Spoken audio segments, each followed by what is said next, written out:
नमस्कार दोस्तों, स्वागत है आपका मेरे चैनल कॉमिक्स लाइफ में। शुरू करते हैं चाचा चौधरी और राका सीरीज़ की एक मज़ेदार कॉमिक्स, चाचा चौधरी और राका। साबू ने चाचा चौधरी से कहा, चाचा जी, मैं इतने सालों से पृथ्वी पर हूँ। मैंने देखा कि पृथ्वी का यह हिस्सा जिसमें भारत है, पृथ्वी के यूरोपीय हिस्से से पिछड़ा हुआ है। चाचा चौधरी बोले, साबू, एक ज़माना था जब हमारा देश विज्ञान और कला में यूरोपीय देशों से बहुत आगे था। आपसी फूट ने हमारे देश को तरक्की की दौड़ में पीछे धकेल दिया। प्राचीन काल में सबसे पहले हमारे यहाँ उड़न खटोला बना, जिसे पश्चिमी देश अब हवाई जहाज कहते हैं।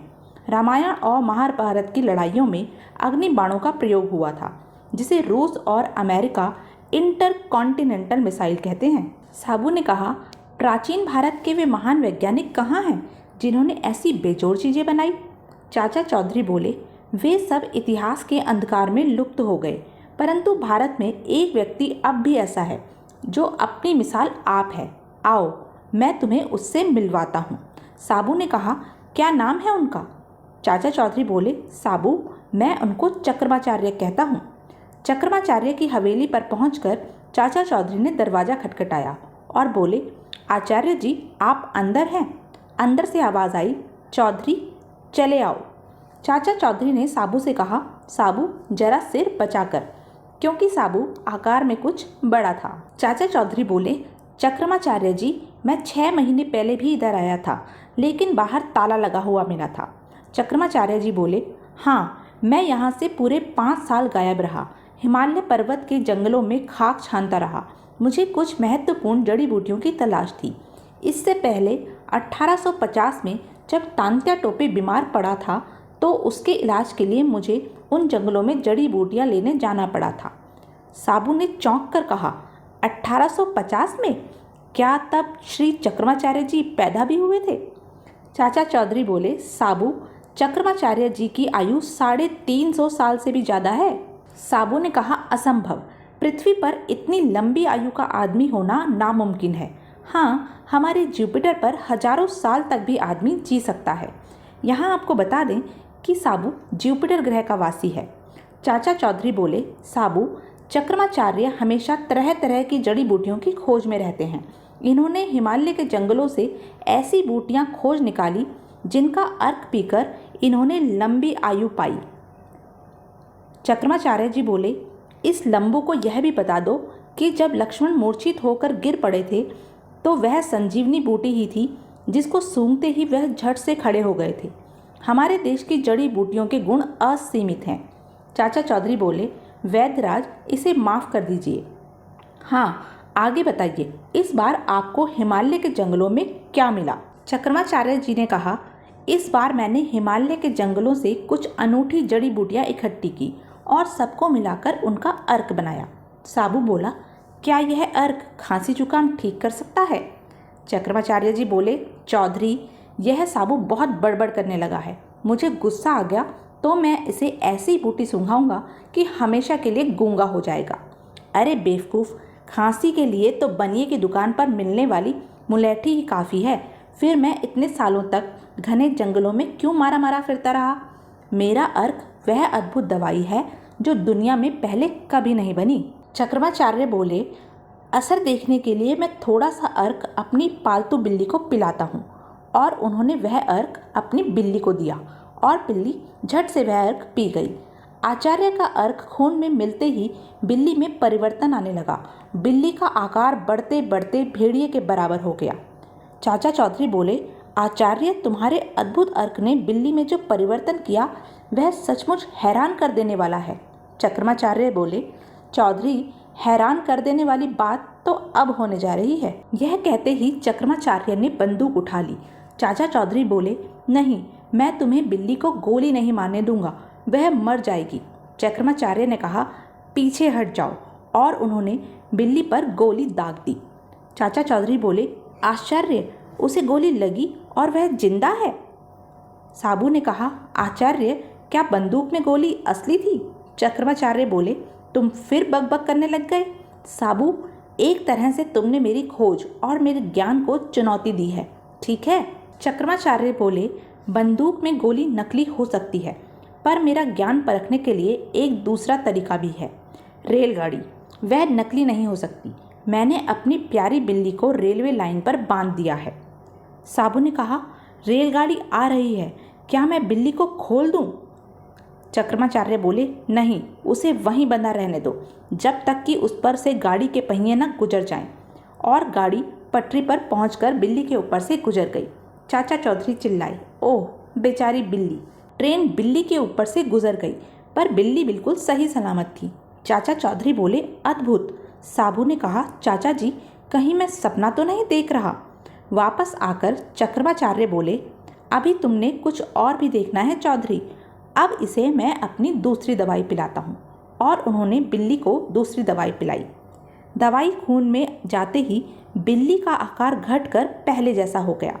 चक्रमाचार्य ने कहा, अब यह दूसरे आम जानवरों जैसी हो गई है और इसको कोई भी मार सकता है। चक्रमाचार्य ने कहा, मेरा यह अर्घ मनुष्य जाति के लिए बहुत फायदेमंद साबित होगा।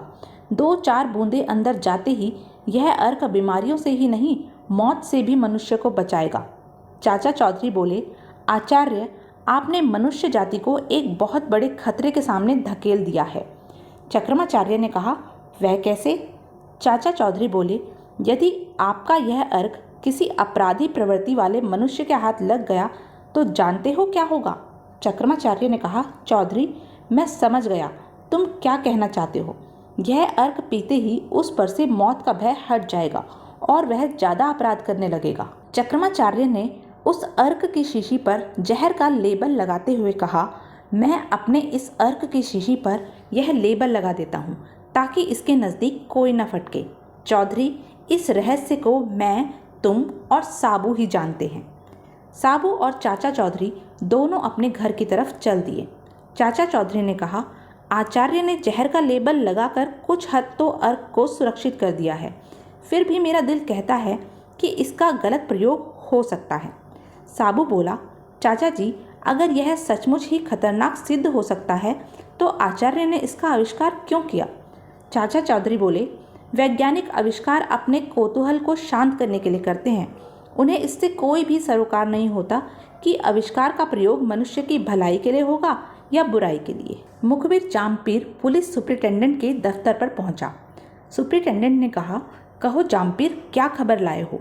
जामपीर ने कहा, हुजूर, खबर तो बहुत बड़ी है, पर डर लगता है कि उसे मुंह से निकालते ही दम भी बाहर न निकल जाए। सुपरिटेंडेंट ने कहा, जामबीर, घबराओ नहीं, तुम्हें पुलिस का पूरा संरक्षण मिलेगा। जामबीर बोला, हुजूर, मैंने अभी अभी डाकू राका को देखा है। पुलिस सुपरिटेंडेंट ने कहा, राका? कहाँ? जामबीर बोला, हुजूर, नाचने वाली मुन्नी बाई के कोठे पर। पुलिस सुपरिटेंडेंट ने कहा, बस जामपीर, इतना काफ़ी है। और यह कहकर उन्होंने अपने 5-6 सिपाहियों को अपने साथ आने के लिए कहा और बोले, राका कई बार पुलिस को चकमा देकर भाग निकला है, इस बार वह हाथ से न जाने पाए। मुन्नी बाई के कोठे पर पहुंचकर पुलिस सुपरिटेंडेंट ने कहा, राका चालाक भेड़िया है, इसलिए होशियारी से। अभी राका मुन्नी बाई के नृत्य का आनंद ले ही रहा था कि एक आदमी ने उसे खबर दी, राका, पुलिस। राका बोला, अच्छा मुन्नी बाई, जिंदा रहे तो फिर मिलेंगे। राका वहाँ से भागने लगा। तभी एक पुलिसकर्मी ने उसे रोका और कहा, राका रुक जा, नहीं तो गोली मार दूंगा। राका ने उस पुलिसकर्मी पर अटैक किया। तभी पुलिस सुपरिटेंडेंट वहाँ पहुँचे और बोला, राका एक भी कदम आगे बढ़ाया तो। यह सुनकर राका खिड़की से अपने घोड़े शेरा के ऊपर कूद गया। राका ने अपने घोड़े शेरा से कहा, चल शेरा, आज तेरी परीक्षा की घड़ी आ पहुंची है। सुपरिटेंडेंट ने कहा, राका भाग निकला है, उसका पीछा करो। और उधर राका को लिए शेरा हवा से बातें करने लगा। पुलिस सुपरिटेंडेंट ने अपने ड्राइवर से कहा, ड्राइवर, गाड़ी और तेज चलाओ। और उन्होंने राका पर फायर किया। तभी राका का घोड़ा शेरा हिनहिनाने लगा। गोली शेरा की टांग पर लगी। जख्मी शेरा को छोड़कर राका आगे बढ़ा। सुपरिटेंडेंट बोला, वह इधर ही कहीं छुपने की कोशिश कर रहा है, आओ मेरे साथ। राका छुपने की जगह खोजता रहा। उधर चक्रमाचार्य जी ने सोचा, इन सूखी जड़ी बूटियों का चूर्ण ही बना दूं। निमोनिया बुखार यह एक दिन में ठीक करने की सामर्थ्य रखता है।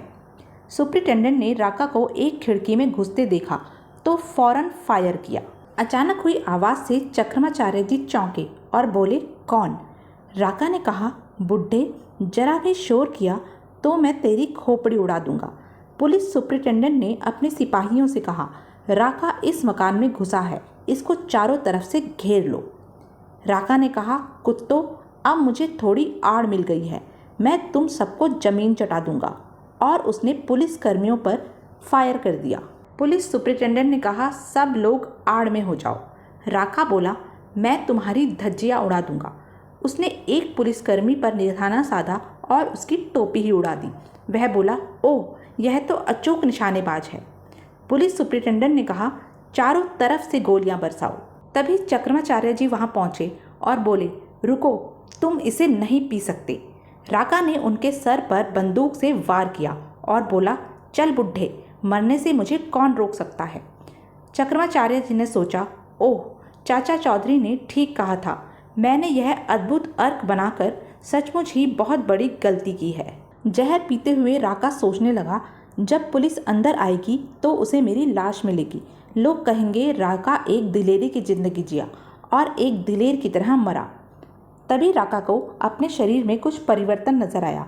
वह सोचने लगा, ओह, मेरे अंदर एक अजीब सी हलचल हो रही है, ब्लड प्रेशर बढ़ गया है, हड्डियां कड़क रही हैं, शायद मौत आने के चिन्ह हैं। पर राका का शरीर अचानक बहुत बड़ा हो गया था। वह बोला, हैं, यह क्या? राका के बढ़े हुए शरीर को देखकर एक पुलिसकर्मी बोला, सर देखो राका। सुपरिटेंडेंट ने कहा, हे भगवान, मैं कहीं सपना तो नहीं देख रहा। पर अगले ही पल उसने अपने सिपाहियों से कहा, सिपाहियों, कुछ भी हो, इस खूंखार डाकू को गोलियों से भून डालो। और सिपाहियों ने राका पर गोलियां चला दी, पर राका पर कोई असर नहीं हुआ। एक सिपाही ने कहा, मैंने सारे कारतूस उसके पेट में उड़ेल दिए, फिर भी ना उसे कोई चोट आई ना ही खून बहा। सुपरिटेंडेंट बोला, इन ओछे चमत्कारों से वह हमें विचलित नहीं कर सकता। मैं अभी उसकी छाती छलनी किए देता हूँ। और यह कहकर उन्होंने उस पर फायर किया।